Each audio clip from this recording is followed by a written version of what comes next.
If you're a beginner pet snake owner and you're thinking about getting a boa but don't want one that gets like medium or large like rainbow boa size or like the size of a common boa, sand boas are probably one of the best boas out there for a pet beginner snake, if not maybe even the best. And I'm going to share with you guys why.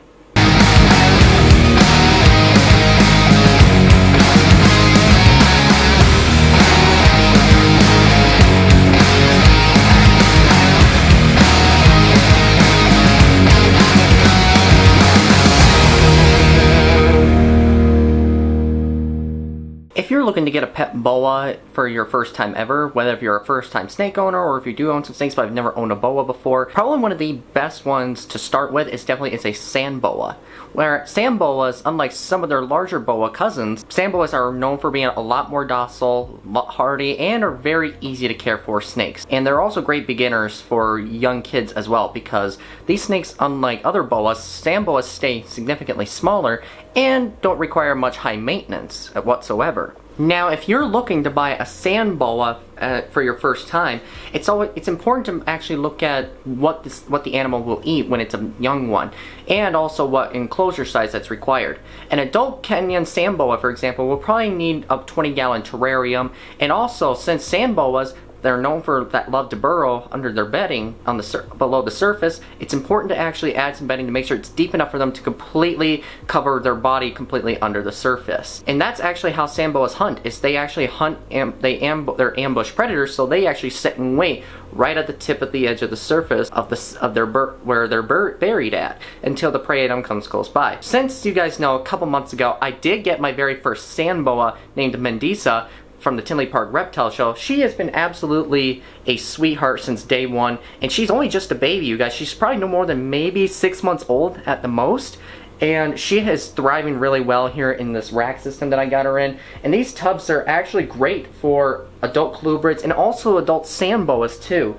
And right in here, she likes to bury a lot herself under the bedding. About 90 to maybe 95% of the time, probably more than that even, they like to stay buried underground, completely out of sight from any danger whatsoever. And unlike some boa species, well, maybe not all boa species, like some boa species, sand boas are actually nocturnal, meaning that they are active come out at night. So they are more like nighttime hunters here. Since she's actually in a rack system and it's pretty dark in there pretty much all the time, I can actually offer her a meal when she's ready to eat. And as we speak, I even have a meal thawing out for her. And since she's just only a few months old, some people might be asking, what do I offer her a baby Kenyan sand boa? One thing I actually did get some advice from a seller was definitely try some fresh newborn frozen thawed pinky mice, which are, you could buy them at your local pet store, if there's any available.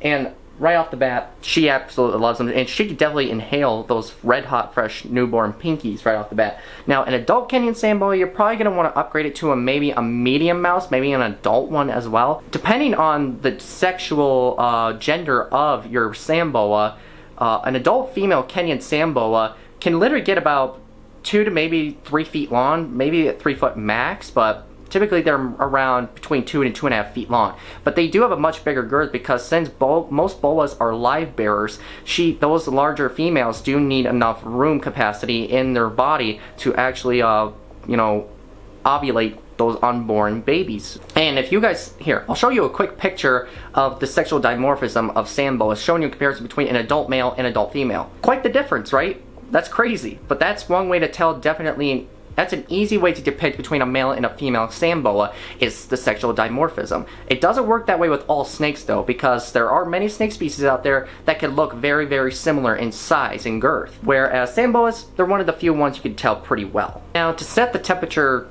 to make your Kenyan sand boa comfortable, the best recommendation, you guys, is somewhere between 80 and 90 degrees. But for a hot spot, you probably want it up to 95 degrees, whereas you want place on the cool side a low of 75.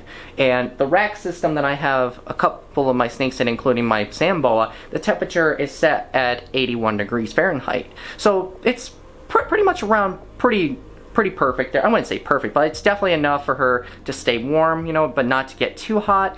And she could also go to the further back of the system to get a little bit more heat if she wanted to. And if she wants to stay up towards the front where it could be a little bit cooler, she could totally do that too. Now, even though these are called sand boas, it's always important, like any other pet reptile, to have a small source of water for them, because it's important for any pet reptile, no matter what it is, to stay hydrated. Now, the part of when it's probably the best time to feed your pet sand boa depends on the snake's maturity. If it's like a baby like Mandisa here, best recommendation is probably once every 7 days is offer them a fresh pinky mouse. Whereas an adult Kenyan sand boa, it's probably about once every 10 to 14 days, which is what I kind of do with my adult colubrids. Like whether it's my garter snakes or corn snakes, I usually offer them a meal once every 10 to 14 days.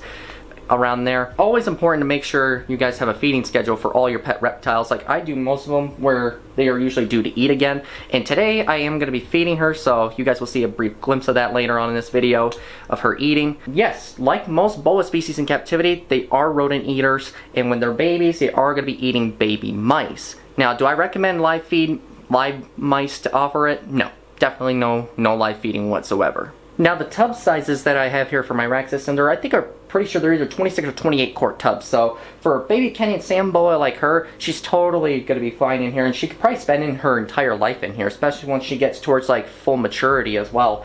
Now, I don't plan on breeding her, of course, because I don't have a baby rack system here, sadly. Regardless though, they're absolutely an amazing snake to keep, you guys. And also one thing to note too is that baby Kenyan sand boas, to buy one, they're pretty inexpensive. Mandisa, when I got her at the reptile show, she was probably around, she must have been like 75 bucks if I recall. So that's not really that bad of a price when you think about it, especially in person. And one thing to note too is you definitely want to make sure you don't want to keep her enclosure a high humidity level, because that can really cause some blisters on the snake's scales as well. So what I use for her bedding, you guys, is, you know, reptiles, reptichip bedding is what I use. Some very loose little pieces of like chip bark and stuff like that. So it's really loose and she's able to easily curl right through, you know, with no problem. Whereas compared to like cocoa fiber bedding, probably not, I would probably not recommend it. But I feel like maybe I've seen a couple of reptile keepers use that stuff. So let me know in the comments below if you guys think cocoa fiber is okay. I mean, I've never done it, but let me know any professionals out there in the comments, let me know down below. So there you have it, everyone, on your care guide of owning a pet sand boa. Now again, it really varies on what species of sand boa you're getting, because there's a few different species out there. Whereas I mentioned before, I have a Kenyan sand boa, which is like the more popular species to own, and they are low level maintenance to take care of. Let me know if you guys actually own a Kenyan sand boa out there, if anybody's watching. Let me know what your guys' thoughts are in the comments down below. And I will go ahead and let you all guys go, and I will see you guys in the next video.